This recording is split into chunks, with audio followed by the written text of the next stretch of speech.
Corporate law वाला जो sector है उसमें भी अगर आप देखें तो एक तो हो गया जो आपने बोला ना कि जो गलती करी या फिर जो जहाँ भी कॉन्ट्रैक्ट या किसी भी एग्रीमेंट या किसी भी कॉर्पोरेट रिलेशनशिप का उल्लंघन किया गया, दो लोगों के बीच में एक रिलेशनशिप है, वो रिलेशनशिप को हम लोग कॉन्ट्रैक्ट बोलते हैं, एग्रीमेंट बोलते हैं।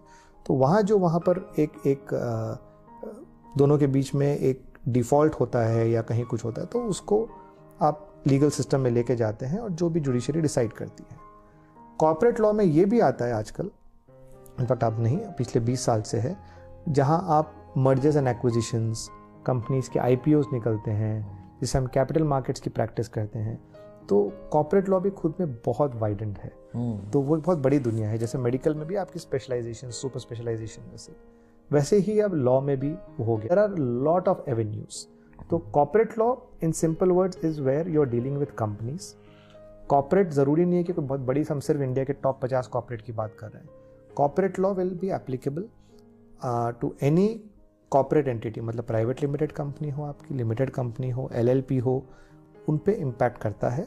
और उनके फिर रनिंग को, उनके इनकॉर्पोरेशन से लेके, समझ लीजिए जन्म से लेके अगर वाइंडिंग अप या लिक्विडेशन या ख़त्म होता है कंपनी, तो वो पूरा गवर्न करता है एक तरह से कॉर्पोरेट लॉ, एक न एक रूप में।